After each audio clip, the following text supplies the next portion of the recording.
Everyone thinks I'm a human version of a bulldog.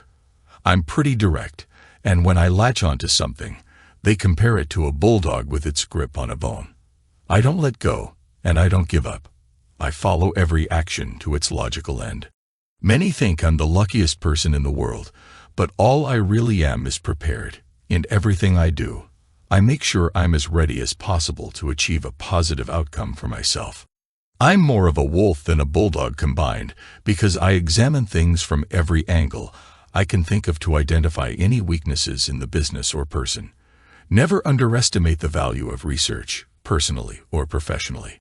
I explore every avenue available to me before deciding on a plan of action. It's one of the many reasons I have a successful business. If I have a new vendor or customer, I find out all there is about them and don't take anything at face value. They may look good on paper, but if I dig deeper, I might discover issues like a recent messy divorce affecting their company, or maybe they declared bankruptcy years ago. Some might be involved in personal matters that aren't particularly discreet or associate with questionable characters who could negatively impact their business, and in turn mine. I'm a bit like a venture capitalist, though some might call it a legal form of a moneylender if they wanted to be unkind. I've accumulated some money over my life and managed to grow it substantially by investing wisely with people I have a high degree of confidence in. I'm not infallible. Some investments don't work out, but my success ratio is about 80%, so I can absorb a loss and move on. Often, it's a learning experience that gives me better insight into future deals. Widely diversified, I have a stake in many things. I had a friend who was an excellent trainer with degrees in physical therapy and sports medicine. She was very good at what she did, but had no business sense. When she approached me about starting her own business, I researched it with my usual thoroughness and guided her through the process. She learned a great deal in a short time about how her industry worked, and in the end, we agreed it was a viable opportunity. I started with 60% ownership, but wasn't actively involved except for business matters. There was a standard buyout clause in every contract allowing the minority owner to buy me out over a 5 to 10-year term. There's also a clause that if the business starts failing, I step in to analyze the data and decide whether to take over management or shut it down. I've had to do that 3 times, and I took it as a personal challenge each time. I had invested in an advertising agency early on, which became very successful. They were approached by some major players wanting to buy them out and have them work for their organization. Bob and Jen called me for help, and we reviewed the offer. It was attractive, but I showed them that as their reputation grew, they could become bigger than the company trying to buy them out in 15 years. They declined the offer, and over the years, it has been very profitable for me. I still own 20% through the structured buyout program we agreed to, and in 4 years, they'll be completely independent. My usual practice is to involve those I've worked with before to help make my newer investments successful. Bob crafted a campaign for Jody's rehabilitation clinic, and within 2 years, she franchised and now has offices in every southern state and parts of the Midwest. I own a small stake in each one because she insisted it made her feel more secure. The person who started me on this path was an old-time wheeler dealer who liked to fly under the radar. Over his lifetime, he probably paid about 20% of the taxes he owed and managed to avoid consequences. I wasn't quite that bold. My deals were straightforward and transparent. With the advent of computers, it became harder to evade the tax authorities, which is why Great Uncle Harry avoided technology. There had been a scandal at an accounting firm in my town where no one was overseeing them, and they had exploited the situation to the tune of $12 million. They were caught, the owners went to jail, and the money was never recovered. It piqued my interest, so I bought the business at a bargain price.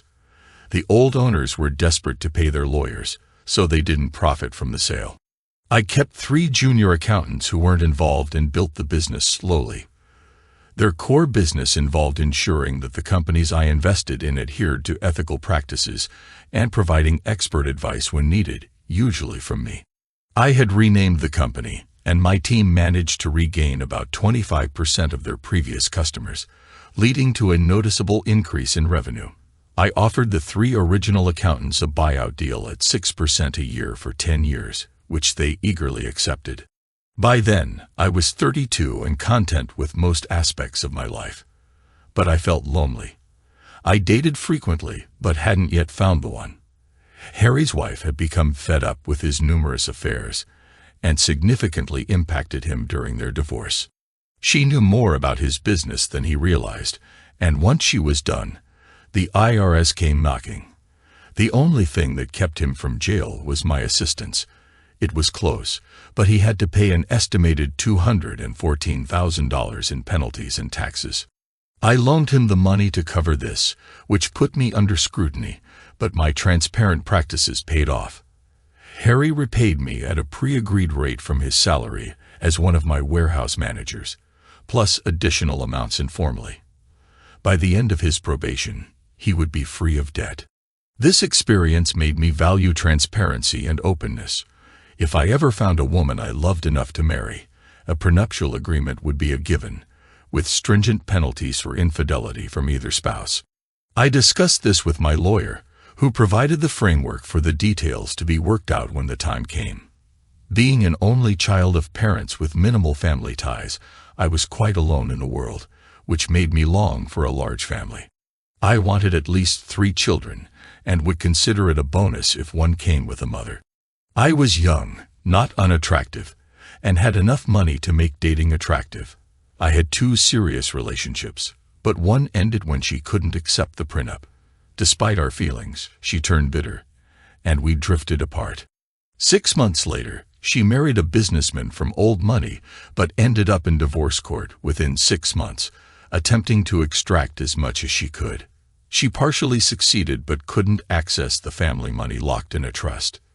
The businessman almost lost his company until I stepped in. 3 years later, he's worth more than before, engaged to a lovely woman with a child from a previous marriage, and they were house shopping. I set up their real estate arrangements through one of my interests. At the same time, his ex-wife had married and divorced twice more, getting little from each marriage. I encountered her at lunch one day, and she blamed me for her problems. I just smiled and responded, "I'm not the cause of all your problems, just the big ones. The rest is on you." I had become frustrated with finding love, so I took a step back. Then, unexpectedly, I ran into someone at the advertising agency. I was a tall guy, and she was quite petite. Later, I learned she was 5 feet tall and weighed 90 pounds.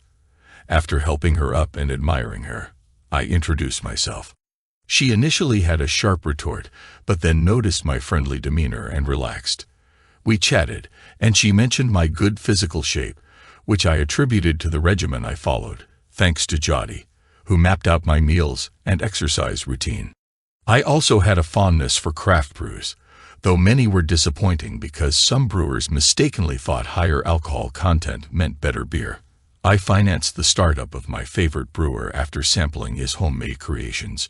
He was initially hesitant, but was guided through the process with my support. His finances were managed by accountants, and a viral campaign, along with local and state magazine ads, helped boost his brand. Despite high demand and restrictive regulations, his product stood out. I was part of his focus group, and he valued my opinion. I grinned at her slightly. I wouldn't classify myself as stone. She absently rubbed her bottom, making the term seem more literal. "As interesting as it is to meet you, I have to go back to work," I said. We parted ways, and I wondered what she did there. Jen told me she was a new associate, fresh from college with a master's degree and a lot of enthusiasm. I saw her a few more times when I had to visit the office. When we exchanged names, it was hard not to laugh. My name was Roy McCoy, and hers was Jimmy Cho. No relation, she assured me. We had coffee twice, and then went on a few lunches before having a proper date. At the fancy restaurant I took her to, we got a few curious looks. I was over 6 feet tall and solidly built, thanks to working out, while she was a petite Oriental beauty, over a foot shorter. Jimmy was half Korean and half Japanese, inheriting the best traits of both, in my opinion. She shared that there had been historical tensions between Koreans and Japanese due to past atrocities, which led her parents to move to North America. She had been raised mostly in Canada and had moved there only 4 years ago. Her Canadian accent was still evident when she spoke, which I found endearing. I told her about my background, born and raised locally, a year of community college before dropping out, and then using an inheritance from a great-grandmother I never knew to start my business. She seemed impressed. "Wow, you must be really smart," she said. I grinned. "Not really. I just got good advice from a successful man. He said you didn't have to be the smartest person in the room, just smart enough to recognize who was and use their intelligence. Most geniuses aren't very business savvy, which is where I come in." I reflected on my failures, mentioning how I considered each one a learning experience. Jimmy laughed at some of my stories about these failures, and I found her reaction quite charming. "You really thought that was a good idea?" she asked. "Not then, but at the time it seemed sensible." After the meal, I took her to a performance by a local amateur theater group. They were putting on the Rocky Horror Picture Show, and the audience's interactions made things lively. When the scene came where Dr. Frankenfurter asked Brad if he had tattoos, a member of the audience shouted, "A-holes don't have tattoos." The actor playing Dr. Frankenfurter grinned and replied, "Mine does." Jimmy lost it, laughing so hard she gave herself hiccups. At the meet and greet after the show, I talked to everyone while Jimmy mingled with the actors. One of the actresses, Celeste, still in her costume, engaged in conversation with Jimmy. Celeste joked about enjoying showing off her figure and shared that she and her husband, Jack, were adventurous and not averse to discreet partners. I noticed Jack looking at me with interest, and Celeste had a similar gleam in her eye. I left shortly after, and as I reached the door, Celeste's bra flew past me. I didn't turn around. I took Jimmy home, and she asked me to wait in the hall for a moment. When she called me in, she was standing on a step stool in a robe. As soon as I closed the door, she dropped the robe, revealing a white bra and hat slip. "Touch me. I want to be close." She motioned me closer. We shared a prolonged goodnight kiss, filled with light touches. Finally, she gently pushed me away. "That's a really good start. It's too soon to go farther, but time will take care of that if you continue to ask me out." Later, I discovered that when we were together, we were exactly the same height. I tried to be gentle due to her size, but she encouraged me to be more adventurous. She was happy as she lay on top of me, and we fell asleep almost immediately afterward. 3 months later, she moved in with me. 6 months after that, she was wearing my ring. It was her birthday, and I gave her the first of her gifts, a pair of Jimmy Choo heels with a 4-inch heel. Jimmy grinned and teased me that I'd wasted my money but tried them on anyway. "Ouch, there's something in the toe of this one," she said, shaking it, and a ring fell out. She stared at it for a few seconds, then looked at me. By then, I was on one knee. She was surprisingly strong for her size, knocking me over when she leaped into my arms. By the time we managed to get off the floor, she had the ring on her finger. We married the following June with the right amount of pomp and circumstance in front of friends and family. For our honeymoon, we went somewhere warm and mostly clothes optional, and settled into domestic bliss. I was truly happy. Jimmy loved her job, which she was very good at, and I continued to manage my usual way. I invested heavily in a security firm when its principal owner mishandled a personal issue, leading to significant legal trouble and a hefty discount on the business. The owner had been a guest of the state for 5 years due to his actions, and I took over the firm, hiring a retired Army inspector to run it. Surprisingly, there was little actual detective work. It was mostly digital, handled by a team of skilled tech experts.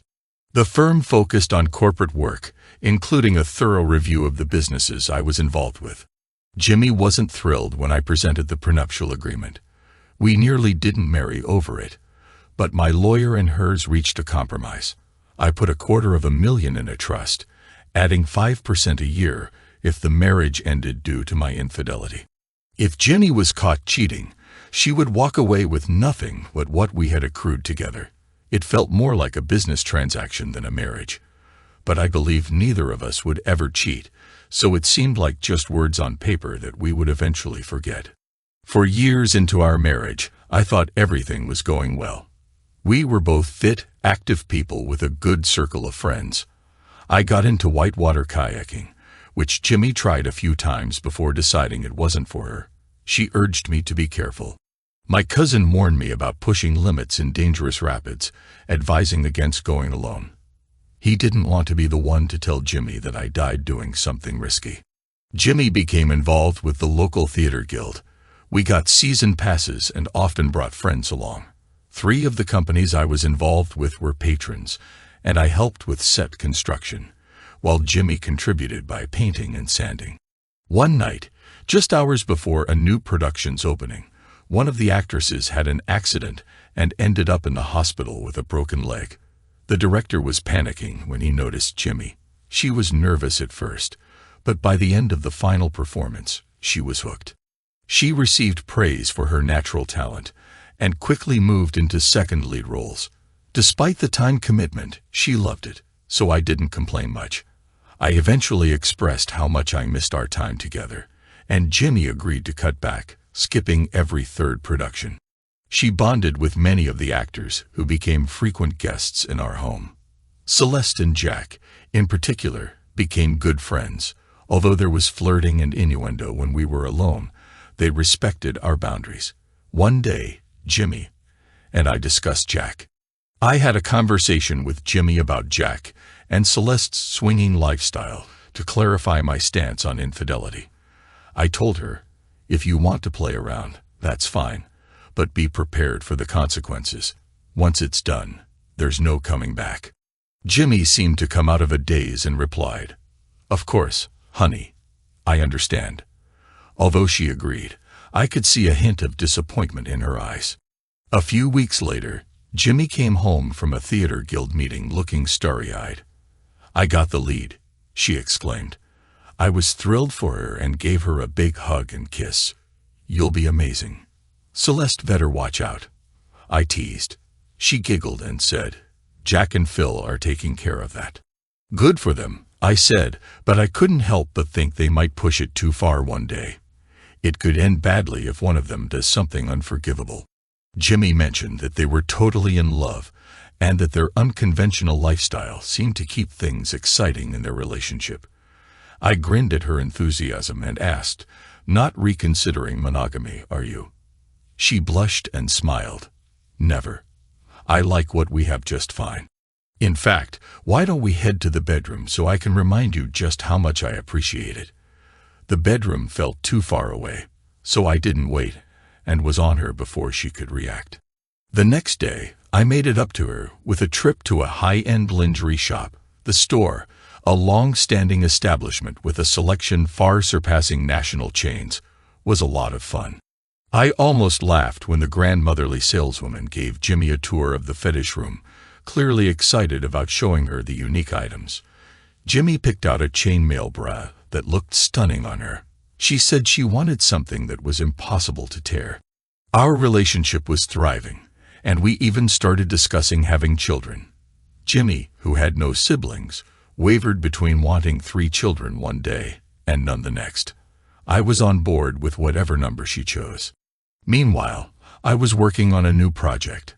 Our favorite restaurant had gone out of business due to poor management, and the chef approached me with a proposal. We bought the defunct restaurant, remodeled it, and hired a top-notch staff. I had previously invested in a restaurant that failed after a year due to poor management. But this time, the chef's reputation and our thorough vetting gave me confidence.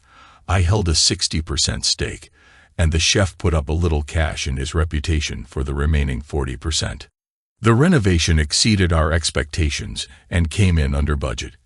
Jimmy put together an excellent ad campaign, and our opening night was a success with the restaurant at full capacity. We selected diners randomly through an online lottery for a free meal, and reserved a few tables for food critics and writers. The reviews were fantastic. Jack and Celeste were our guests, and they brought their friend Philip along.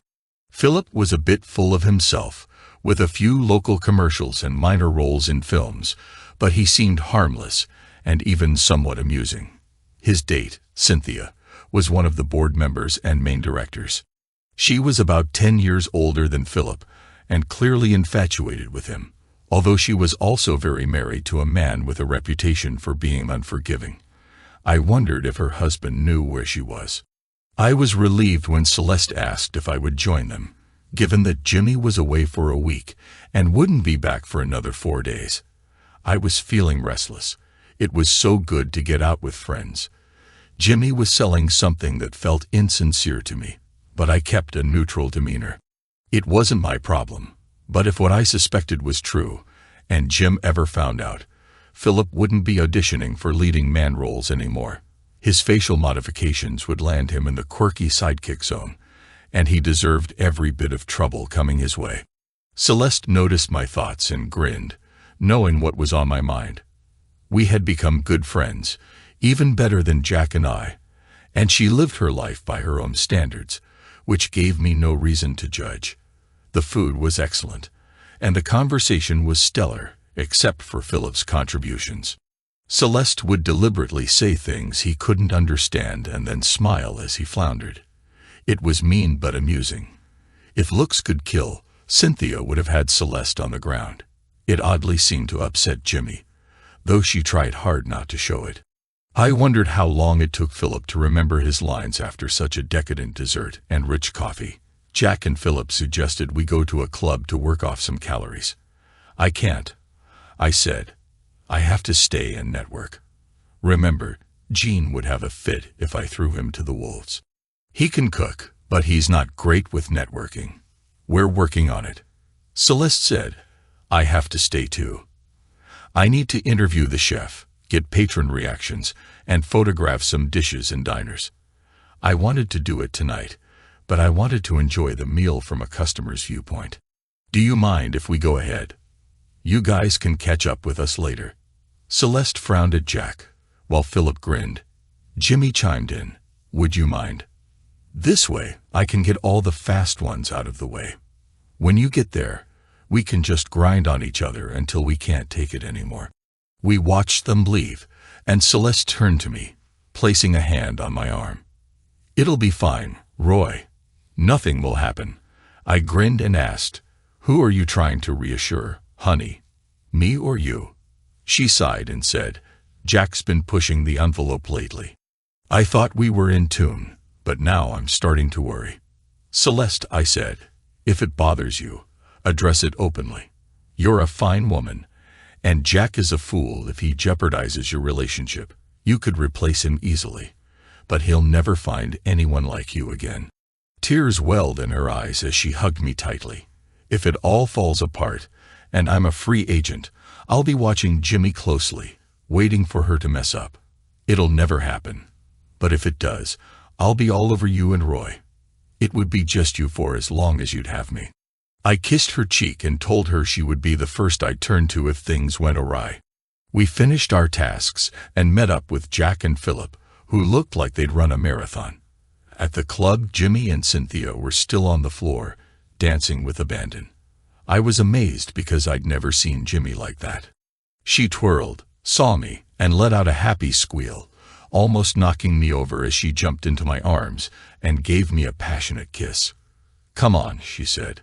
A slow song began, and she pressed close to me, making the most of our height difference. She looked into my eyes the whole time. By the end of the song, she was subtly grinding against me. I was afraid to look down, fearing she had left a wet spot. She sat down while the others danced, holding my hand until Celeste approached. Give him up, honey, Celeste said. If he wants a good review, he's going to have to dance with the blogger. Jimmy giggled and pushed me toward her. We danced for a minute until the music changed and a slow song played. Celeste snuggled into me, resting her head on my shoulder. A few minutes later, she lifted her head with a frown. Jack had Jimmy on the floor and was all over her, and she didn't seem to be resisting much. Celeste pulled us over to Jimmy and pushed her into my arms. "Don't be a fool, honey. Dance with your husband." Celeste grabbed Jack, and they didn't look like a happy couple. We left after the song ended. Celeste and Jack seemed to be arguing while Cynthia appeared to be trying to get Philip's attention on the dance floor. Jimmy was quiet on the way home and was asleep when I parked the car. I debated leaving her in the car, but love overcame my frustration, so I picked her up gently and put her to bed like a child. I was too keyed up to sleep, so I watched Curiosity Stream until I dozed off in my recliner. I woke up at 6:30 and knew I wouldn't go back to sleep. I made coffee and took a shower. 2 hours later, Jimmy crept into the kitchen and grabbed a cup. We sat together for a while before she asked timidly, "Did I do anything stupid last night?" I replied, "Define stupid. Let me rephrase that. Did I do anything that could cause trouble in our relationship?" I frowned while organizing my reaction. "Not really, but you were close enough to the line that the smallest nudge could have pushed you over it. It was more than borderline inappropriate action, at least once. If you want out of the marriage, tell me now, because I won't last much longer if you continue." Her reaction surprised me. She went pale and vomited on the kitchen table, moaning repeatedly. I cleaned up, put Jimmy in the shower, cleaned us both, and put her back to bed. She didn't get up until 5 in the afternoon. When she found me dressed in a suit, she was surprised. "I have to go back to the restaurant. Remember, Celeste is coming over to finish her pictures for her blog post. You were supposed to go with me, but I don't think you're up to it. I should be back by 8 at the latest." I didn't give her a chance to argue, walking by her and leaving. Gene was nervous as this was his official opening. Yesterday had been by invitation only and the menu had been limited. This time, he featured a full menu and had been booked solid by 10 that morning. The kitchen was a madhouse, so I stayed out of the way as Celeste followed chefs, waiters, and prep workers around. After an hour, she was back at my table, signing as she sat down. "You still have your touch, honey. This place is going to be another gold mine for you." I relaxed as I sipped my coffee. The machine, insisted upon by our resident barista, was worth its weight in gold. I hope so. This is just the first step. Next year, we'll be opening 2 new venues, one in Atlanta and another in Jacksonville. If those work out, we'll be nationwide and in Canada in 3 years. The ad guys are working on the tie-ins, cookbooks, personal appearances, television exposure, the whole enchilada. Jean may have to give up chef status before too much longer. Her eyes widened before she smiled. "You always play the long game, don't you? Your choices and investments always seemed random to me. It took a couple of years before I saw the method to your madness. How many facilities does JAR Enterprises have now?" 19 and 2 more on tap before the end of the year, and I own a chunk of all of them. I couldn't help grinning. Yep, very small, but very profitable chunks. Got anything else up your sleeve? I'm looking. Had a couple more opportunities, things I don't want to discuss until they're a done deal. Her grin was wider. I'm sure I'll read about it in the paper. Then she changed gears. Want to talk about last night a little? I haven't talked to Jimmy yet. What makes me wonder is if we'd been an hour later, what would we have found? Celeste took my hand. Don't rush into judgment. You know Jimmy loves you. I think she just had a bit too much to drink, and it clouded her judgment. Besides, you saw how happy she was when we showed up. I had to admit she was right, but I didn't think it completely absolved Jimmy. I took my last sip of coffee. I'm going home now. We'll see what she says. Jimmy was all over me when I got home, with apologies coming fast and furious. I finally got her to calm down. I know you were drunk. That doesn't bother me that much. What does bother me is that you got drunk in the company of 2 men who were not reliable. Philip was all over a married woman, and Jack is someone who would see you being drunk as an opportunity. I want your word that there will be no repeat of this situation. Do you understand? She swore on the lives of our unborn children, that it would never happen again. We went to bed, and when she reached out to me, I gently turned her down. "You're still not 100%, honey. I don't want to make up for something that you're really not into. We'll play tomorrow." She sighed and snuggled into me. "Promise. Promise." We did spend time together the next night, and Jimmy put every ounce of love she had into it. For the next few months, when we went out, she limited her alcohol intake quite a bit. The only time she would get the slightest bit tipsy was when it was just us, and she knew I'd take care of her. Jimmy was a dynamo under normal circumstances, but after a bit of alcohol, she took it to a whole new level. I suspect that had quite a bit to do with her actions that night, and she agreed, promising it would never happen again. There's a lot of effort that goes into staging a live play, endless rehearsals, costume fittings if the production is a period or fantasy piece, mild rewrites to adjust to the play's potential, sound checks, lighting adjustments, blocking of positions on stage that the audience cannot see, staging props, and prepping backdrops. In a short period, the guild stayed busy until showtime. I was extremely busy with a few projects, so I had no time to volunteer. They all made me promise on pain of death to be at the opening, so I rearranged my schedule. Jimmy grinned like mad when I showed her the t-shirt I had made to wear to the premiere. It had a picture of her looking stunning, and the logo read, "I'm married to a thespian." I walked into the auditorium to be greeted by a very nervous-looking Celeste. She wasn't involved in the play. Her blog had taken off, and she was spending a lot of time on it. Sponsorship had picked up, especially from the food industry, and she had started doing remotes from organic farms, large meat processing plants, small dairies, and then following the food from farm and plant to the consumers, including grocery stores, farmers markets, and restaurants. My team helped her out, and she was now in the planning stages of a show we were going to pitch to Food Network and PBS. One of my new projects was a video studio Celeste had introduced me to. I toured the facility, meeting with the management team. They were transparent about their needs. "We're doing really well and need to expand. Unfortunately, we've reached our credit limit, and the banks don't want to fund the expansion. We can make great videos and short films, but we have only minimal business experience. Celeste thinks we could be very beneficial to each other." I did my due diligence and liked what I saw. The two owners were pouring every dime of their personal money into a short animated film that showed a great deal of promise. Sadly, they were turning away business because they didn't have the capabilities. In the end, I bought a 60% stake in their business, paying off existing loans and getting them the funding they needed to expand. I explained the buyout clause I always offered, and they surprised me by asking me to wait 2 years before we discussed it again. That would give us time to look for someone to handle the business side. In the meantime, they thought I would do quite well. The business was fascinating. If Celeste got her show, I was going to be the executive producer, even if I wasn't entirely sure what that entailed. I grinned as I kissed her cheek. She was under a lot of stress trying to launch her show, and she and Jack weren't getting along well. "It's like he doesn't even miss me," she said. "We haven't spent much time together, let alone with anyone else. It's like he could care less if I'm around." Alarm bells went off. Jack was known for his wandering eye.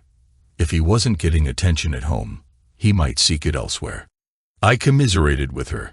"Jimmy and I aren't getting the quality time we need either. I'm gone a lot, and she's either working or tied up in rehearsals. I'm going to ask her to take a break and concentrate on us for a while. I'm almost done traveling, and I'd like to revisit the conversation about having children. I'm 36 and want to be able to chase them around when they come." Celeste smiled sadly. Early on, she and Jack had decided not to have children. Jack had undergone a vasectomy and wanted Celeste to have her tubes tied, but she resisted. "Great news," I said, hoping to cheer her up. "PBS and Home and Garden Network are interested. Plus, the Food Network called and wants a meeting with us. Looks like you're going to be a star." She smiled but wasn't as happy as I expected. I didn't get to explain that Home and Garden wanted a separate show focusing on farms and the food industry, while PBS leaned more towards restaurants. She might end up doing 2 shows with some crossover material.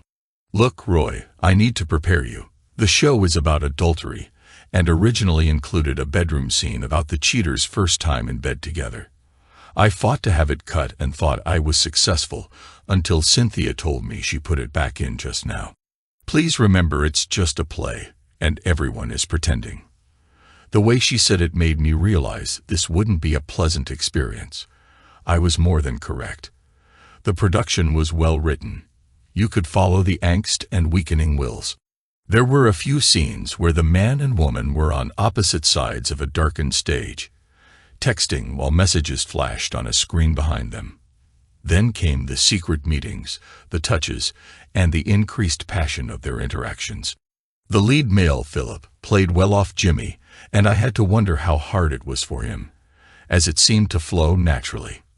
The final scene depicted them consummating their relationship in a modest motel room. The stage was set with a king-sized bed in the middle of the room. Philip, in his arrogance, wore minimal clothing. Jimmy walked on stage in a sheer red nightgown that barely reached her waist. The lights went out as they reached for each other. If they were expecting a huge round of applause, they were mistaken. There had been a few gasps and then silence before a few tentative patrons applauded. Celeste had locked onto my hand and refused to let go. When the lights came up, people who knew me had a hard time looking at me. Jimmy didn't even put on a robe as they took their bows, and her attire left little to the imagination. I was beyond furious. I looked at Celeste. "You can let me go now." She held on tighter. "Calm down, please, Roy. It was just a play. It doesn't mean anything. Did you see the same things I did? Let me go, Celeste." She tried to hold on, but I gently reached down and grabbed her little finger, bending it backwards until she had to either let go or risk injuring herself. She finally let go with a gasp, and I turned and headed for the reception area where the performers mingled with the patrons. Jimmy was between Philip and Jack, still in her gown and smiling widely. The women were either avoiding looking at her or casting barely concealed contempt, while the men were just staring. Jack had directed the play, and they were basking in accolades. When I stood in front of them, Jimmy's smile faded as she saw the look on my face. "Get some clothes on," I said. She ran backstage, leaving Philip and Jack. They were both smirking, and Philip said, "Your wife is something else." Before Philip could say more, my fist connected with his jaw. I was extremely angry and fairly strong, thanks to my training, and I knocked him out cold. Jack tried to run, but I grabbed him by his long hair and dragged him back. "You thought I'd just stand by for this?" Jack's smirk returned. "I don't care what you stand for." Jimmy was all for it, especially the extra rehearsal time we put in to make it convincing. She joined Philip on the floor. Everyone was standing around horrified, and I turned to 2 members of the board of directors. "You approve this? Screw all of you. You'll get a letter Monday notifying you that I'm withdrawing my patronage and that of any companies I'm involved with." That shocked them. Between my personal patronage and my companies, it amounted to about 40% of their budget. They would have to scramble to secure new patrons or risk the season being jeopardized. They tried to do damage control, claiming the rehearsal didn't include the bedroom scene. Cynthia stormed up, screaming that it was just a play and none of it was real. Just a pretend version of my wife involved in intimate scenes. That makes everything all right. Just because you act out doesn't mean everyone around you has to accept it. Stick those tired excuses back in your dress. They don't impress anyone. She went pale. Her outfit, which left little to the imagination, was clearly supported by a good bra. The most shocking part was the look of horror on her husband's face. Celeste came up, gently reaching out. "Roy, please calm down." I shook her hand away. "I thought you were my friend. You could have warned me, given me a chance to stop this mess. But you didn't." Celeste's face showed horror as I almost outed their private lifestyle. "Sorry, that's all I can say. Before I could say more, a large woman tackled me to the ground. She was easily over 6 feet tall and weighed about 250 pounds. She didn't hit like a girl. Philip's wife was not someone to underestimate.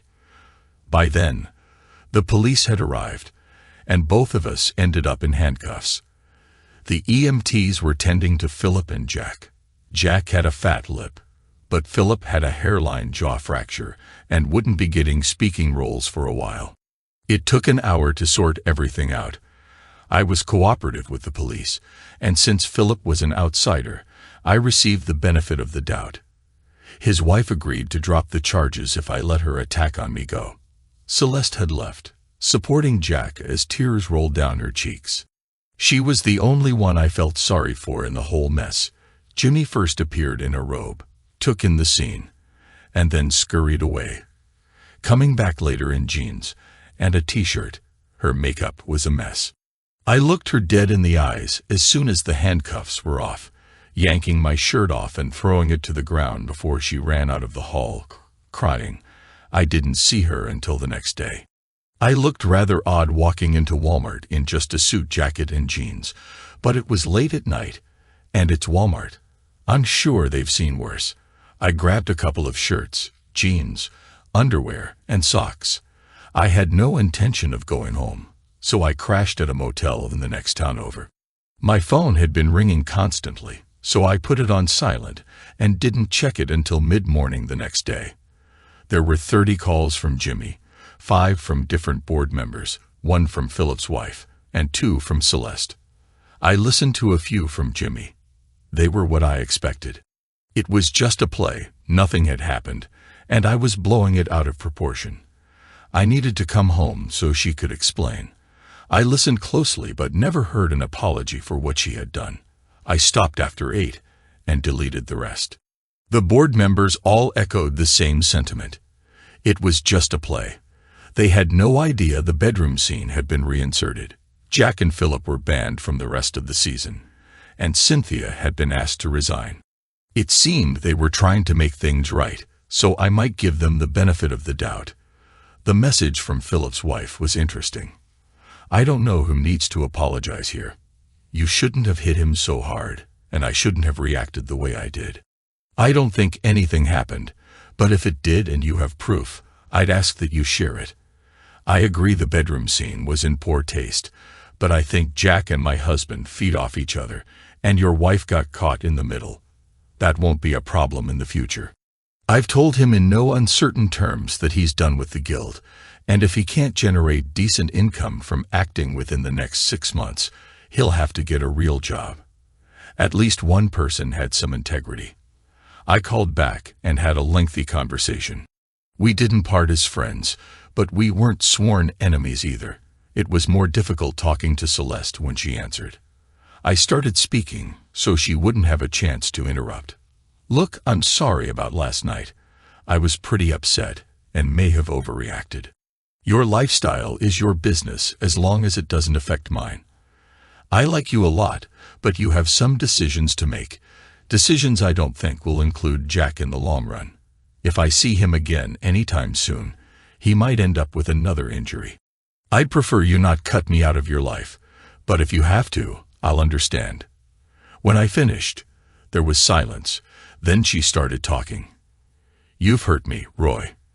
In all the time I've known you, you've never said anything directly negative about my lifestyle. Jack can be a difficult person and sometimes goes too far. He should have never put that scene back in. I suspect he did it just to upset you. He feels threatened by you. You're smarter, more successful, and you have more to offer. He's convinced that you and I are involved because we're together so much, and he's worried that one day you'll come on to me. I couldn't help laughing. I don't want to hurt your feelings, but I'm not that large.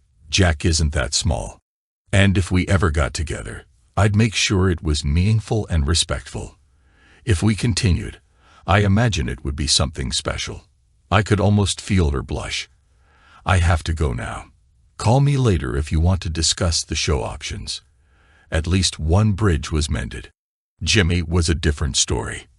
I called her and didn't give her a chance to speak. Be at the house by 6 o'clock. You better have your head on straight and not lie. If I find out you are unfaithful, that's it. I'll show no mercy." When I arrived, I was relieved to see she wasn't drinking. We both needed a clear head to get through this. "Honey, I'd like to speak first and ask some questions if you don't mind." Knowing how organized she was, I suspected she had a plan for how to present things. I threw out the script and asked, "Who picked the play you were presenting?" "Jack did." "When you read it, especially the bedroom scene at the end, did you feel it was appropriate for a small-town audience?" She was a bit flustered. Jack said it would be good for the town to challenge them and broaden their horizons. "And you agreed?" "Not at first, but Jack and Philip convinced me it was the right thing." "Can I say something?" "Yes. It was incredibly stupid and inexcusable.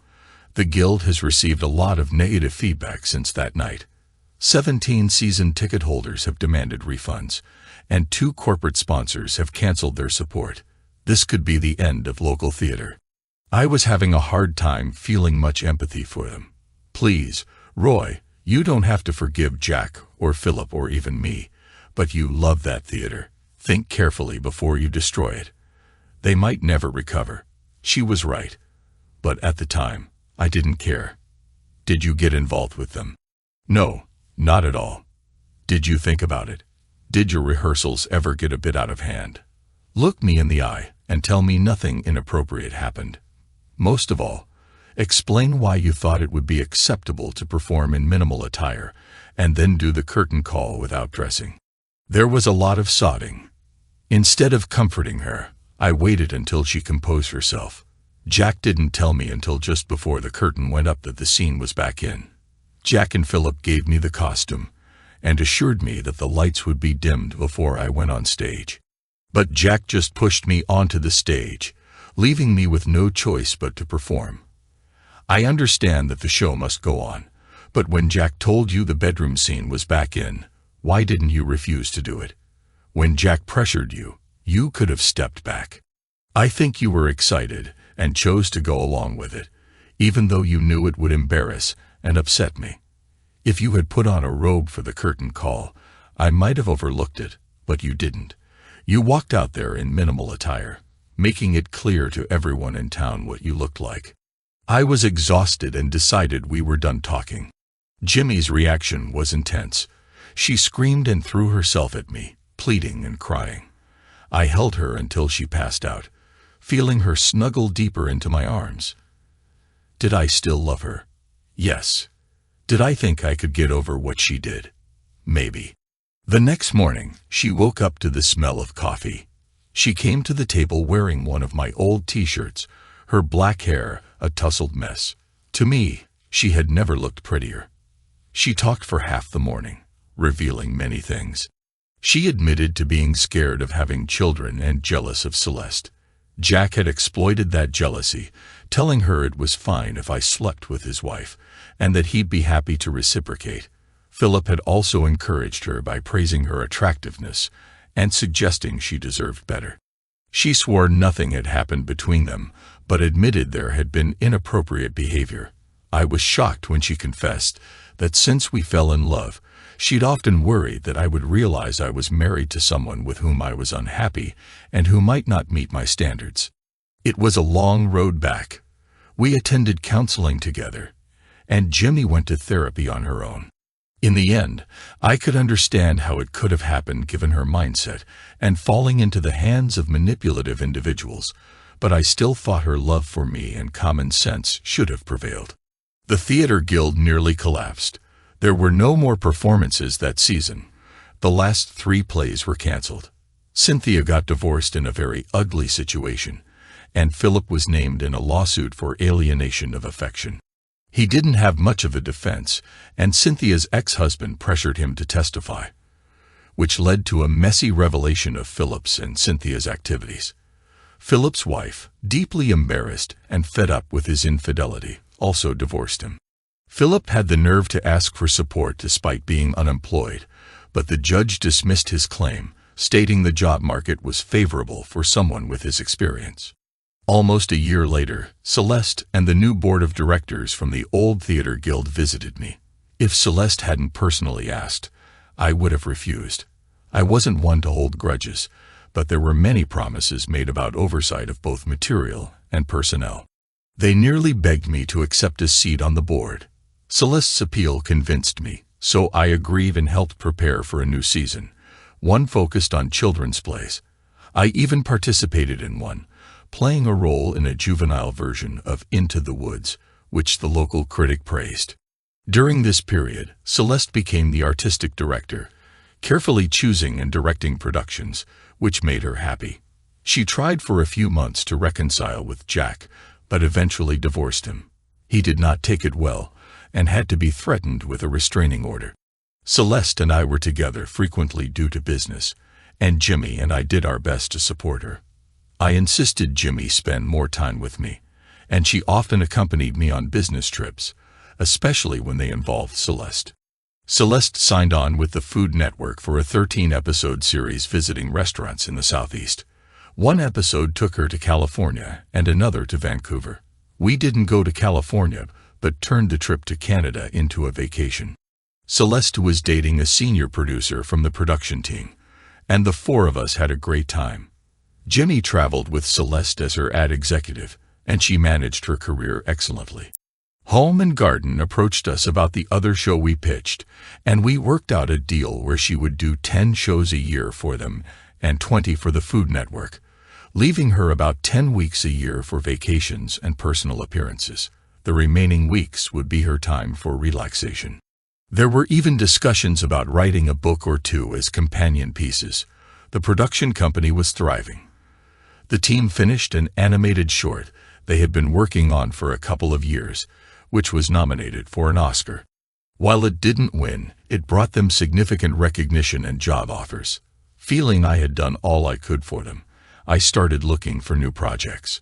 A few months later, Jimmy approached me, looking nervous. "Can I ask you something?" she began. "No, you may not," I replied, which startled her. "Well, it was a stupid question, so I thought I'd give a silly answer," she said. "What's on your mind? Please hear me out before you say anything." "I'd like to act in amateur productions again, but not in our town. Jensenville is starting a theater guild, and I'd like to be part of it." Jensenville was a small town about 15 miles away with fewer than 5,000 residents. I considered it for a moment and said, "I'm not too keen on that idea." "Please, honey, they only plan on staging 3 plays this year. They're desperate for anyone with experience. You could join too. You don't seem too busy right now. It could be fun for both of us." "Do they know about the last production you were in?" I asked. She blushed slightly and answered, "No, and I'd rather it not come up in conversation." "Please, Roy, I miss it. I miss the peace of mind I used to have." I didn't say it out loud. I replied, "Let me meet them, and we'll go from there." She expressed her gratitude several times that night. The next morning, we did a meet and greet with the group. They seemed nervous and inexperienced. Their leader was a local high school English teacher and drama coach who had majored in drama, but had taken on the role out of necessity. He had some experience with off-Broadway productions and a summer tour with a road company performing Oklahoma. He said, "It's kind of a pipe dream for me. I used to live in a larger town and was deeply involved with the theater guild there. My old friends encouraged me to start this, and they even offered us some of their old sets. My students are eager, and a few of us have a drama background, but the rest are just locals who don't know what they're getting into. Some will quit when they see how much time it requires. Others will leave because it's not what they expected. The rest of us will just carry on." I appreciated his honesty, and that they seemed to be generally moral people, avoiding anything risk. When I asked if they had ever done a production involving sensitive topics, Bob, the teacher, looked disgusted and said they hadn't. He assured me that they wouldn't include any controversial material, which was important for a small-town audience. Jimmy immersed herself in the group, dragging me along when I wasn't busy. They were all nervous about their first production, with Jimmy listed as assistant director. The audience was small for the first show, and they seemed disappointed. I promised them things would improve. Their next production was the juvenile version of Into the Woods. Jimmy praised my performance as a cow, and I was drafted into the role. The lead, a 16-year-old girl, stole the show with her exceptional talent. The place was packed because one of the corporate sponsors, McCoy and Investing Incorporated, bought all the tickets and distributed them to the community. The applause lasted for 15 minutes, and I made sure every woman involved, including those behind the scenes, received a bouquet of roses. During the after-show mingling, I wore the cow head, and a little girl ran up, giggling as I moved back at her. Since Jimmy was involved in the production, I invited Celeste, who was home from filming. She was accompanied by a network executive who was making fun of the production until Celeste gave him a stern warning. The after-party was held at an ice cream parlor to accommodate the kids in the production. The local paper highlighted the event, leading to an extended run for the play. I'm not always lucky. I'll take my chances based on your track record. I'd really like to do this, but I won't go forward on my own. In the end, we formed an LLC, JR Enterprises, and bought the place. Getting the bar remodeled and off the ground was more labor-intensive than we thought, and for a while, we were there once or twice a week. It was too far away to commute, so we always spent the night. I asked Jimmy if she would be jealous because I spent so much time with Jody. She was getting dressed for work and was still in her underwear. I said, "Before you start playing the field, you better think about the grand slam you have at home." By then, she was taking her clothes off and ended up being late for work. Weeks later, as we were almost done, the grand reopening would be held in 2 weeks. We kept a small part of the club open so our patrons wouldn't forget us. Most of the regulars showed up every Thursday for an update tour. I got lucky when we found out Desiree was an interior designer in real life and hired her as a consultant. I mentioned this to Jody, and she just chuckled, saying, "You're the type of guy who could fall into a barrel of challenges and come up with solutions in both hands and one in your mouth." That was an analogy I would never have thought of. Jimmy and I were having a hard time getting quality time together. If I wasn't tied up, she was with the theater group. The new season was coming up, and she was deeply involved in helping them decide which plays to do. Jimmy wanted to do Rocky Horror, but it got shot down pretty quickly because of the conservative nature of the community. Celeste had a limited presence in the old group because she was off filming her next set of shows for Home and Garden. They were on a tight schedule, trying to get all 10 shows in within 5 weeks. The club finally opened to a packed crowd. They were turning people away pretty early, giving those who couldn't get in a gold pass that ensured they would be the first in line the next time they came. The pass came with a complimentary first drink. We had hired Tina, the Latina trans woman I had met the first night, to be the manager. It turned out she had a degree in hospitality management, but had a hard time finding a position in her field. I insisted on a security team.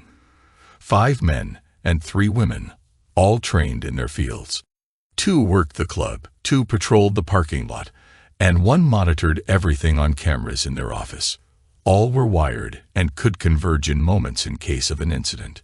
Tina thought it was a bit of overkill until I pointed out how vulnerable people with alternate lifestyles could be. When 2 of the bouncers turned away 2 carloads of men intent on making an example of someone, she never said another word. The club was also on good terms with local law enforcement. 2 of the security team were retired policemen, and there was always a pot of coffee and snacks in the office, usually homemade by one of the customers. As time passed and the incident rate of calls all but disappeared, everyone relaxed. Jody and I made it a point to visit every month to address any concerns and look after our investments. The last time we visited, they were having a drag queen contest. Amy told me they were fielding a softball team in the mixed leagues. She laughed, saying, "Gays, lesbians, and trans, we've got all the bases covered." They went on to win the championship that year, and the trophy resides in a display case near the front door with a team picture over it. Owners from other towns often visited and came away with new ideas, sometimes even leaving a few. I stopped at my accountant's for a yearly review. I was worth roughly $4 million, but it was mostly invested in different ventures. They estimated my worth would double in 4 years and triple in 10. I thought about it for a few days and decided to take some time off. My thinking was that now would be an excellent time to start a family. Jimmy surprised me in a couple of ways. She was not as happy as I thought she would be that I would be home full-time for a while, and didn't seem too keen on starting a family. She was 34, and I was 38, and I could see our window closing.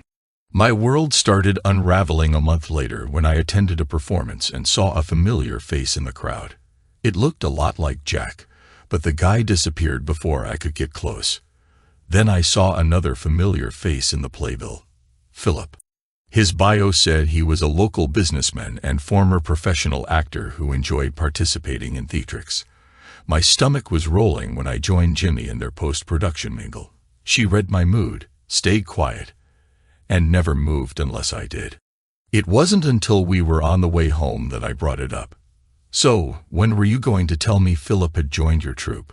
He hasn't been with us long, honey, and he and I never cross paths. If I find out he's in a production, I skip it and work on the next one. I need to remind you that nothing actually happened years ago, and nothing will happen now. I need to remind you that nothing actually happened years ago, and nothing will happen now. I didn't tell you because I knew it would upset you. You know, I think I saw Jack in the audience. You may have. He and Philip moved in together to save money after their divorces, and seemed to enjoy living together, considering their similar lifestyles. I had only spoken to him once and told him to keep his distance, assuring him that we'd get along fine. Please don't worry. I'm a big girl and can handle myself. I make sure I'm never alone with either one of them. Too many bad memories," she said convincingly. Even though we had some of the best intimacy we'd had in a while, I couldn't get them off my mind. She started spending more time at work. I asked Bob and Jen, and they both said the firm was right in the middle of pitching a client with nationwide implications, so everyone was doing all they could to be successful. I noticed she never left her phone lying around, and seemed to guard it like it was gold. Adding this to the inordinate amount of time she was spending getting ready for the new play gave me an uneasy feeling. I stopped by the investigative agency and talked to the major, his rank from the Army, and since many employees were veterans, the title stuck. "Are you sure you want to go down this road? Everything you've told me seems to have a reasonable explanation. If it's just paranoia on your part, and she finds out, she's not going to be a very happy wife." After some soul-searching, I decided to proceed. "Major, look into it, if you have time." "All right. The easiest way would be to hack her phone. If you can get it to me, we'll probably subcontract most of this because she knows me and a lot of the staff from your parties. Remember, she interviewed most of us when they did that murder mystery. Do you have a time frame? A week or 2 should do it. You don't know how much I hope you tell me I told you so," he said with a sigh. "I'll start tomorrow. When can I get access to her phone?" I had to think about it. The only time it wasn't on her person was when she was charging it. "Can you send someone around after midnight?" "Tomorrow night is fine. He can do it from his van. It'll be a lot quicker that way." Feeling like a jerk, I made sure we had a pretty spirited session that night. She snuggled up to me afterward and fell asleep instantly. I waited an hour until she turned over, slipped out of bed, eased her phone off the charger, and went out the patio door. It kind of freaked me out when I saw him sitting there in the shadows. He didn't even go back to the van, hooking the phone up to his laptop and working on the patio table. Almost immediately, he said softly, "She's got an anti-hack encryption installed, pretty sophisticated stuff. Can you get me her laptop?" I found myself creeping back into the house to retrieve it. He took it to the van, hooked up a couple of cables, and worked furiously before sitting back and sighing. "Got it." I caught it, and reprogrammed it so it will never show up. I need your phone. I caught it and reprogrammed it so it will never show up. I need your phone. I handed it to him, and he did a few things before returning it to me. You've got a tracker app and a remote viewing program. What does that mean exactly? It means you need another phone. Someone has cloned yours, and everything you text, everything you say, every business transaction you make over your phone is reported to someone else. Damn, this could be really bad. I run most of my businesses over the phone. Don't touch yours, and keep anything confidential to a minimum. Use it just enough to not get caught. I'll have you one up and running at the office tomorrow afternoon that will be as bulletproof as I can make it. By then, I should be able to tell who's getting your information. What do I do now? He shrugged. Put everything back like you got it, and go back to bed. Try to get some sleep if you can. Don't vary your routine. If she wants to cuddle, cuddle. If she wants to play, play. If she ignores you, don't get antagonistic. Just roll with it. Remember, we don't know what we're dealing with here. She might be into something shady but still be faithful to you. We need to find the players and figure out what the game is. If it can't be done tomorrow, it will be by the next day. Don't call us. We'll call you. You're still part owner, and it won't be unusual for us to say we need you to come down to look at some spreadsheets and brainstorm about branching out. Surprisingly, I slept like a baby. I didn't succeed in business by hesitating. If I found a problem in something I was investing in, I faced it head-on.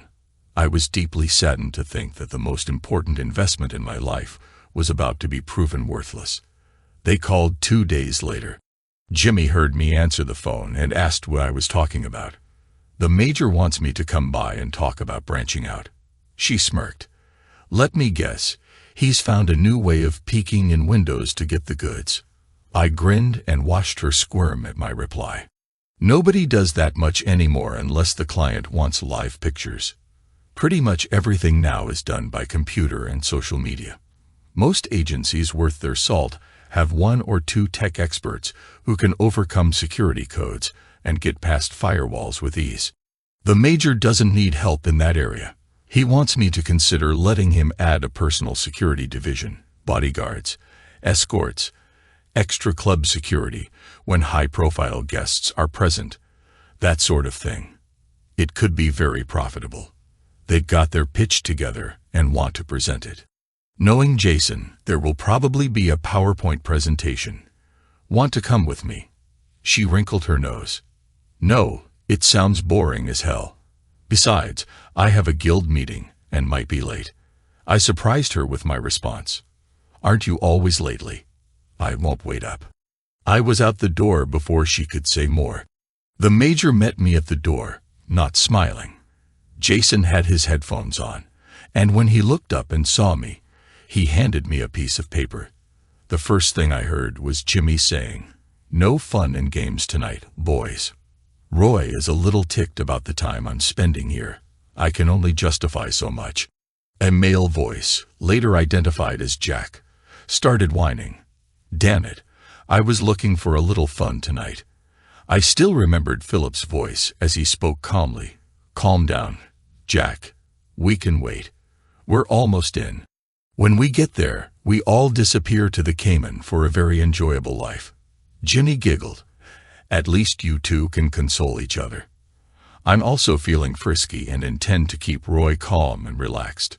Besides, he's a pretty good partner, and I need to make the most of it. Jack wanted to whine, but Jimmy cut him off. Get over yourself, Jack. Go home and be with Philip. Philip laughed. He was so worked up knowing we were going to see you today. He did that before the play. Come on, honey, give Jimmy a kiss, and when we get home, I'll make sure to satisfy you. Jimmy giggled. You lucky boy. He used it on me the other night, and it was almost more than I could handle. You might be walking funny tomorrow. Jason switched off the headphones. I cloned her phone and have total access. Every time she speaks live or on the phone, it's recorded. She talks a lot. I had to put a filter on it so it only activates after certain keywords, But she revealed some of their plans, so I had to remove it. Now we have to listen to every word. My ears are sore. I'll let the Major take over. The Major didn't sugarcoat it. She's involved with both those men and at least one more guy and 2 women.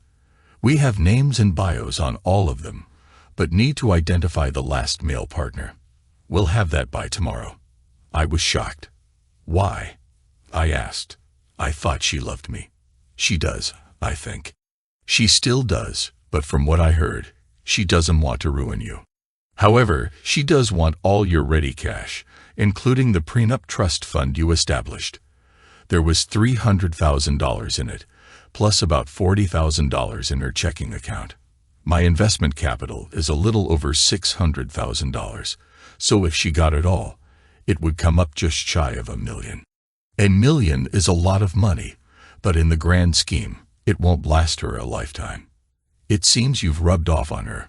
She wants to invest the money in a donut franchise. She intercepted a call from the owner wanting you to invest and checked him out. She even wanted to see him in her capacity as an ad executive and your wife. She and her partners think the place could be a gold mine. She's throwing our life away for donuts. Really? Jason rejoined the conversation. Her partner seemed to have convinced her that you're having affairs with Celeste Richards, Jod Hathaway, and Amy Rogers. They even say you all are involved together. I sighed. Damn, I'm a busy guy. I've never been with Celeste, and I haven't talked to her except on the phone in 5 weeks. Jad is only into women and has no interest in men sexually, and Amy's a transvestite and the accountant for the club I invested in. And before you ask, I don't swing that way. What do I do now? The Major smiled a smile that probably struck terror into anyone he was interrogating. Now we get irrefutable truth. The conversations we've obtained are illegal and can never be used in court. However, we can use them to track their movements and be there when they meet. Then we get pictures and audio, and your prenup will be upheld. It shouldn't take us long.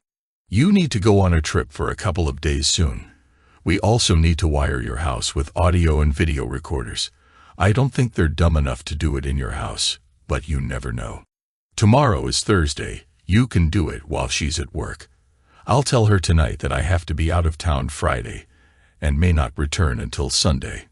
She already has the motive. This will just give her the opportunity. I went home, wondering what else I could do. Luckily, I had time to take a sleep aid I used occasionally when traveling and was almost out of it when she got home. Jimmy slid into bed and rubbed up against me, but quickly gave up when I didn't respond. I lay there wondering how many more nights we would sleep together as husband and wife. I told her I'd be leaving around noon to travel to Cleveland. What the hell is in Cleveland? She asked. A security service that's going out of business due to poor management. The Major is going with me to evaluate the personnel. We should get through the interviews by tomorrow, but it might take until Sunday. There was a hint of resentment in her voice. And you're only telling me this now? I shrugged. I didn't know about it until last night. It came up in the meeting we had. It could be quite lucrative, and it's just for 2 days. I tell you what, let's plan a vacation for the week after next, somewhere warm, sandy, and private. I've heard the Caymans are nice this time of year, and we've never been there. I have a feeling we're drifting apart lately, and I want you to know how much I love you. She flinched at the mention of the Caymans, but recovered quickly. Jimmy either had developed far more as an actress than I realized, or was genuinely moved. There were tears in her eyes when she kissed me. I'd love that, honey. Let's plan to go there and unwind. Maybe we can get the same bungalow and just forget about the world for a few days. Looking her in the eyes, knowing it was unlikely to happen, and lying about it was one of the hardest things I'd ever had to do. After she left, I packed for Cleveland. The Major and Jim met me at the airport. He had already planned on going, pending my agreement, so I was really going to Cleveland. We arrived and got the business part done early, putting 3 men and a woman on contract for a year. They didn't even have to move if they liked Cleveland. We could email them details, and they would show up at the appointed time and place. When we got to the hotel, Jim said, "Put your phone in the hotel room. You're not staying, but your phone will make it look like you are. One of the new operatives will come by around 7 o'clock. Take it with him while he dines at a nice restaurant courtesy of us, and then he'll walk around downtown for an hour before returning it to your room. If she calls, it will automatically forward to your new phone, and she'll never know." I shuddered, glad he was on my side. We ended up at a very nice resort in the country. When we went down to dine, I was surprised to find Celeste, Jad, Bob, Jan from the ad agency, Rick from the production company, and Chef G. Pretty much everyone I was in business with was at the table. I looked at the major. "We're all tied to you through business, but more importantly, through friendship. This is a show of solidarity. Roy, you invest in more than businesses. Your strength lies in investing in people. We're all with you, whatever you decide to do." I was overcome. Until I went into business, I had been a pretty private person without many friends. Looking around the table, I realized that even if our ties were primarily business, they were there as friends. Celeste had one hand locked onto mine, and Jod had the other. After a few minutes, Jod cleared her throat. "What do you need us to do?" "Well, I'd appreciate some shoulders to cry on later. As for the rest, Jim has it covered." They all looked at him. "They're planning a big afterplay party tomorrow," Jim said. "According to the chatter, they don't know it, but there will be a slightly larger number in the audience than normal. We'll mingle with the patrons at the post-production event. Anything they say there can be used because it's a public place and there's no right to privacy. We already know where they're going and have that covered. We can't legally put anything in the suite they'll be using, but there are many listening devices out there that can record through walls. Plus, if a curtain malfunctions and doesn't close all the way, and someone happens to be in a position to see through it, then it's perfectly legal to look and film through the window. The whole group will be filmed continuously from the start of the play until the end of their evening. There's no doubt we'll have enough for you to divorce for cause and uphold the prenup." He sighed. "There's going to be collateral damage. The other man and both women are married, not to any of the players. Tell us, Roy, how bad do you want it to be? Do you want her to go away quietly, or do you want to expose her and her friends completely? Either way works for me. Oh, and I've booked an appointment with what I consider the best divorce lawyer in the state, Monday morning at 10 o'clock. She emailed me a list of things you'll need to bring, most importantly, the prenup." I had to think about it. Most of my friends didn't know about the prenup because they never had cause to see it, but when I'm wronged, I can turn into a vengeful force. One of my first investments folded because my partner misused the money and bankrupted the business. I recovered and tracked him for a while, making sure every time he was about to get something good, something would set him back further. I did it for 4 years before I felt I had my pound of flesh. As I was still thinking, Jod piped up, "Don't waffle, Roy. Be as decisive as you always have been. Put an end to it and get on with your life," Jim advised. "That's right, you don't have to be nice, just get yourself free." His statement broke the tension, and everyone grinned. The drinking began, and I went to bed while they were singing loudly. Some even got the words right. The next morning, I was a bit hungover when the phone rang. My new ringtone, 50 Ways to Leave Your Lover, made me grin. Jason's doing, no doubt. "Hello," I answered. "Good morning, honey. How's Cleveland?" "It's actually a lot better than I thought. It's clean with lots of parks and greenways, and the people are friendly. Still, it's Cleveland. I'll be glad to get home. I'll be glad when you're home too, honey. The good news is I got an early flight. I'll probably be home by 8. That put a kink in her plans. She'd have to cut her funds short. I hoped she'd at least shower before I got home. She faltered a bit but recovered. That's great. Remember, my play is tonight. I might be a little grumpy in the morning. The play started at 8 o'clock and would be over before 10 o'clock. Factoring in the mingle, she could be home by 11:30 easily. I couldn't resist a little jab. Well, don't get carried away. I know how excited you get after a performance. I promised to be a good girl. I should be in bed by midnight. Yes, but with who? I thought as I disconnected. Jim came in, grinning. Got her. She wasn't alone last night. While she was talking to you, she was in bed with a woman and the missing man from the group. You're kidding. He's one of the board members, a married one. The woman is married to a DA in another county. Depending on how you want to play this, it could get very sticky very fast. I decided on the spot to pull the trigger right after the play. How much would it cost to get that lawyer to draw up divorce papers for adultery and get alienation of affections actions for all the players? I know they won't be legal, but they will declare intent. Jim looked startled. Jesus, once you make a decision, you don't mess around. It'll cost you. But I can get it done. I'll move on it while I tell the group my plans. I called Celeste and Jod and met them for breakfast.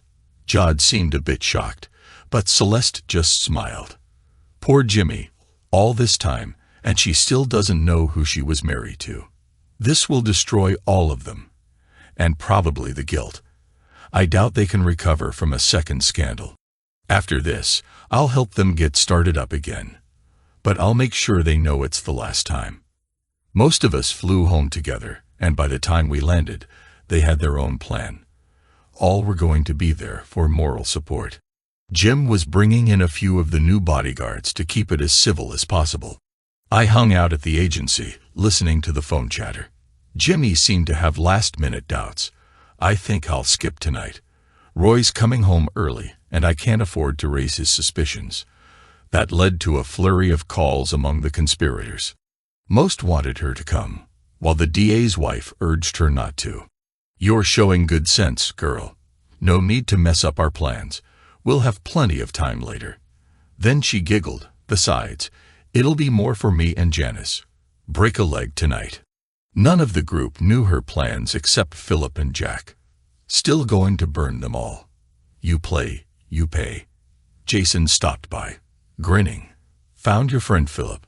It seems he has a degree in computer science and works for an IT company. When it comes out what he did, he'll probably be unemployed. Want to have some fun? Jason spent an hour cross-hacking all of Philip's accounts. He even put up a post on Philip's Facebook page, carefully editing out any reference to Jimmy, declaring his love for Jack and their eternal bond. It also turned out Philip wasn't as skilled as he thought. Jason followed his electronic trail and recovered every dime they had taken. I'd love to see his face when this hits, Jason said. I just smiled. Come to the play. You can watch his face when I tell them I got all my money back. Showtime in more ways than one, I thought as I sat in the van that night. We were waiting until the last minute to enter, waiting for the lights to go down and the curtain to rise. I was a bit surprised by my date for the night. It was the ex-wife of Philip. I didn't recognize her at first. She had lost about 50 pounds, and her hair was now blonde, flowing halfway down her back. It turned out that while she was married to Philip, she had been at the end of her career as an MMA fighter. Her fighting name was Catherine the Great due to her size. Although she never became a champion, she made a good bit of money before she retired. Unfortunately, Philip siphoned off much of it before she discovered it. After the confrontation, she decided if he could cheat in marriage, maybe it would be a good idea to see if he was up to anything else. She caught him just in time to claim a little over half of her assets. It was the main reason she didn't have to pay him alimony. It seems he had taken his share of the assets early. She was a stunningly attractive woman, far more striking than I remembered. Back then, I had only seen her briefly. As we talked, I learned she held 3 black belts in different styles and was proficient in 2 more. She had a degree in criminal justice and had worked as a cop until she grew tired of the politics and harassment. She had since freelanced as a bodyguard and was happy to work for Jim, even expressing interest in a permanent position. It occurred to me as we spoke that all my investments and the friends I had made over the years were unintentionally geared toward this situation. It wasn't something I had planned, but it seemed my luck had played a part as Jod had cracked about it. 5 minutes after the curtain opened, I got out of the van and caught a glimpse of her 4-inch heels. "How can you fight wearing those?" I asked. She grinned. "I don't wear anything with a strap. These are slip-ons, and I can be out of them in a second. Sometimes, if I'm not in a hurry, I leave them on." You'd be amazed at how effective a 4-inch heel can be in certain situations. Her heels made her tower over me by a good 3 inches, but I didn't mind. I doubted anyone would notice me beside her. She laughed. "I'm usually dressed in business attire. It feels good to glam up now and then." I hardly approved of her outfit, but her little black dress was quite striking, high on the thigh and low on the cleavage. It definitely got the vote of everyone who noticed us slip into our balcony seats. The play was a scaled-down version of My Fair Lady. I watched Jimmy on stage. She seemed to glow, and it hurt to see her so happy. I wondered what her expression would be like in about 90 minutes. Jack and Philip were the male leads and absorbed the applause. The curtain calls lasted 15 minutes, and they disappeared backstage before going out to the lobby to receive their fans' accolades. I had 2 off-duty cops present to ensure nothing got out of hand, and 3 bodyguards acted as process servers, each carrying a dozen red roses. When Jimmy saw me, she seemed genuinely pleased. When I didn't approach, she frowned and tried to make her way to me. One of the process servers stopped her, saying, "The roses are from an admirer." Jimmy's name was confirmed, and she was handed a large manila envelope. The process server took a photo of her holding it and said, "You've been served. Good night." Jimmy stood for a moment, trying to process what was happening, glancing over at me before opening the package. Inside were several pictures from the night before. The top photo showed her in a compromising position with the DA's wife, while Philip was involved in the scene as well. Jimmy didn't say anything. She looked at me for a second before her eyes rolled up, and she fainted. Some of the photos scattered, and friends trying to help her got an eyeful. Jack looked like he was about to faint when he saw his own photo, one of him with Janice in a compromising position. The DA's wife, whose name I can't recall, was rocked back and forth, repeating "no, no, no" over and over. Janice screamed and ran from the building.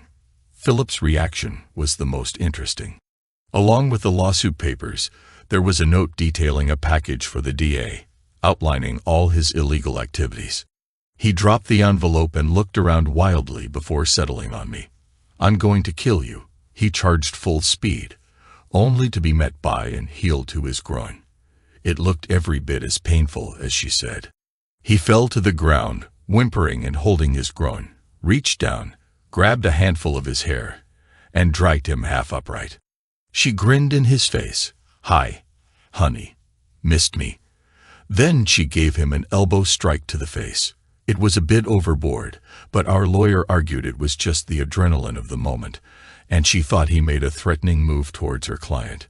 The cops and EMTs arrived, and it was a déjà vu moment, though this was to be the last time. On the advice of my lawyer, I made myself unavailable for a few days, long enough for the real papers to be served. I never returned to the house I had bought for Jimmy. I no longer wanted it. In the end, I gave her $50,000, the exact amount I had added to the infidelity fund while we were married. I also gave her the house and covered the last 10 years of payments. I kept the car as it was a gift for her birthday the year before. All told, she netted about $175,000 in assets, a substantial amount, but it still didn't compare to what she had lost. I struggled to understand why she tried to rob the bank when she already had the combination to the safe. All she had to do was remain faithful. Of course, she tried to spin it, but I wasn't buying it. In one of our few conversations, I asked why she had swallowed every lie and never checked to see if any of it was true. She had the money to hire a private investigator, or, God forbid, talk to me. She had no definitive answer. A week before the divorce, she gave up and signed the papers. They did keep her on at the agency, but the warm working relationship was gone, and it was evident she would never rise higher than she was at the time. It was no surprise when she resigned and took a position out of town. My friends and business associates stayed close, especially Celeste and Jody. It was no surprise when she resigned and took a position out of town. My friends and business associates stayed close, especially Celeste and Jody. After 6 months, they decided I was going to be all right and left me to my own devices. I still woke up reaching across the bed for Jimmy. It takes a long time for years of love to fade away. The whole episode made me a little nervous, so I eased off on investing for a while, consolidating cash flow. It put me in a better position should something lucrative come along. I did make one more investment before I scaled back. The guy who had reached out about the donut franchise called to see if any progress was being made.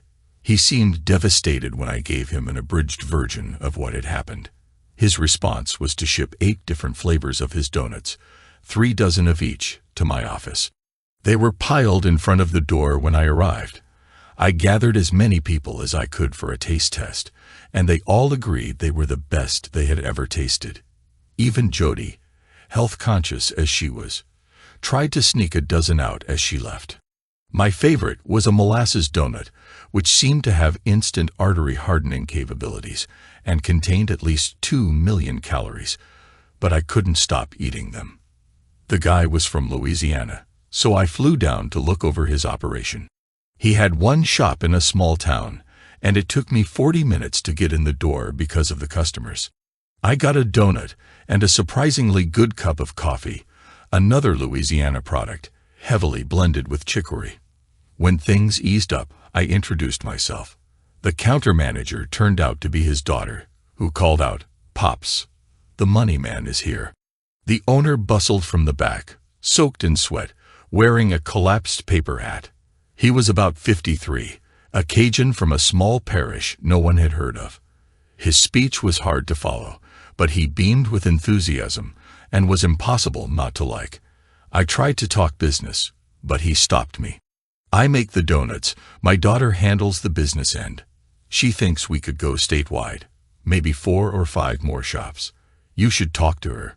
If she says okay, we do business. I've got to get back to work." I set up an appointment for 6 o'clock that night, snagged another molasses donut, and left. The appointment turned out to be at her home. She fed me an authentic Cajun dinner, most of the dishes really good if exceptionally spicy. Her husband was there, home from a job on an oil rig.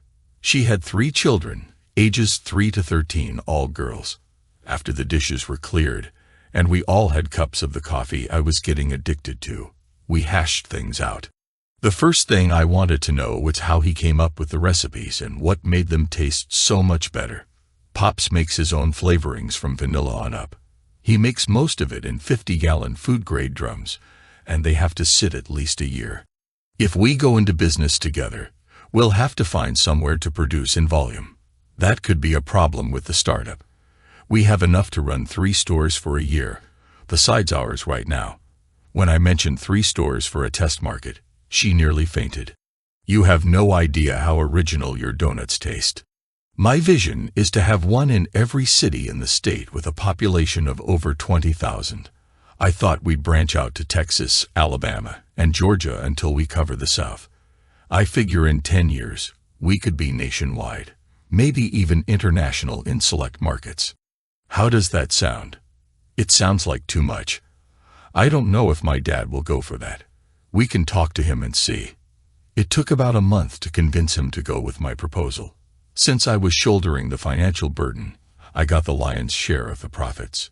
He finally agreed when I told him I'd put a buyout clause in the contract, 5% a year until he owned it entirely. The startup deal was 70/30ths, and I exempted his original shop, so he retained sole ownership of that one. Then it was a struggle to get him to focus on making enough flavorings to support the stores. I had to bring in experts to explain how it worked, and that we needed to legally protect the recipes to thwart imitators. I included a clause in the contract that stated we might consider bottling and selling the flavors as a secondary business in the future. 8 months after we signed the contract, we opened a shop in New Orleans. When the locals discovered how good the donuts were, they tried to keep it a secret, but the ad agency made sure it got out. Soon, we were so swamped we had to add a second location just to make donuts. We then opened shops in Shreveport and Baton Rouge. Word had spread, especially when a Food Network show featured them. Celeste did a disclaimer at the start of the show, saying she was a personal friend, and although I owned the majority of the stock, I had little to do with the making of the donuts. Gaston was thrilled and couldn't believe his little enterprise was on TV. We had the flavor factory running 3 shifts, barely keeping up with demand. Gaston insisted that the flavors age for at least 6 months, and if they didn't pass his personal test, they had to remain in barrels. After we got established, I hired a well-respected CEO and made Gaston's daughter his second in command. He came out of retirement to train her and planned to return to retirement with a significantly larger retirement fund once he felt comfortable with her progress. I took some time off to relax. I kept up with my exercise regimen to avoid any issues. I took trips to remote places, enjoying nature, and even considered building a vacation home in one of those areas. I continued to check on everything I invested in, attended meetings, but everything was running smoothly, so I didn't worry too much. I was checking on the bar where Amy, Desiree, and Tina wanted a meeting. Amy laid it out for me. This place is a gold mine for you. We think it's time for you to branch out. Other towns could benefit from what we've achieved here. Our community is crying out for places like this, places where we can feel safe. We found a good spot. It's in a low-crime, progressive area, so we think it will be accepted with minimal protest. Would you consider it? Jody decided she didn't want to participate except as a limited investor. I wasn't really interested either, so I laid it out for them. I'll invest 30%. Jody is good for another 20%. The rest you'll have to raise on your own. We can't raise that kind of money. Yes, you can. I'll loan it to you. I'll keep the payments low, and the interest rate will be prime plus 1%. You can call on me if you need help, but this will be your business. After the tears and hugs subsided, I pulled the papers out of my case and gave them to Amy. Look them over, then get a lawyer to do a follow-up, sign them, and you're in business. The buyout clause was set at 5% a year until they owned it all. I started dating Celeste. The courtship lasted 4 months. I wasn't doing much of anything at the time but watching the money roll in. She was still filming her shows and doing a tour to support her book. I tagged along a few times and found that when Celeste worked, she worked hard, spending 5 hours signing books and posing for pictures, refusing to leave until the last book was closed, and everyone was satisfied. She introduced me a couple of times as her partner. I knew she meant business partner, at least I think she did, but everyone assumed we were life partners. The little public displays of affection may have altered their perceptions. We were intimate often, exploring many things, mostly her ideas. We had a lot of discussions about our pasts. Hers was much more colorful than mine. We spent about an hour talking about her past experiences, which she shared openly. Over time, I started to enjoy our conversations more. Despite this, I knew that letting another person into our lives could complicate things. I believe in my heart it was because we gave up the intimacy and commitment of a dedicated couple. It ended up being more about physical connections. Sometimes those connections were enjoyable, but when we were done, we were done. Rarely did anyone want to linger or cuddle afterward. Jack was usually so drained, he was asleep within minutes. It sounds like fun in games, but it can be a lonely life. She took another deep breath. All that being said, the past is the past. My relationships after Jack were always monogamous. She snuggled closer. I won't promise you this. I will guarantee it. If we end up together permanently, it will be just that, together, permanently. No others until death do us part. And I mean it. I was still on the fence. I was pretty sure I'd always had feelings for Celeste, but her past intimidated me a little. Sometimes I wondered if she was thinking of past relationships when we were together. I never had that issue. When I was with someone, I was completely focused on the present. I did my best to meet my partner's needs. My hesitation was starting to strain our relationship. She had dropped hints the last time we were together, and I hadn't responded as well as I could have. She left suddenly, and I didn't see her for 2 weeks. I had bought a few acres at the lake I liked so much. I couldn't get lake access for a property, but I did secure lake access. I had a powerboat I rarely used, preferring to go out early in the morning in my kayak. I enjoyed a good paddle and made sure to be off the lake before the big boats made it too choppy. My house was a 4-bedroom ranch style with many amenities, including a nice patio with a gas grill, charcoal grill, fire pit, and a clay oven. It was off the beaten path, but I had converted one of the bedrooms into an office, and with the internet, I could handle most of my business from home. I was about to get into the hot tub when I saw Celeste at the door. My heart jumped a little. It didn't take long for us to reconnect. I woke up the next day feeling sore from our activities. We had explored many ways to be together.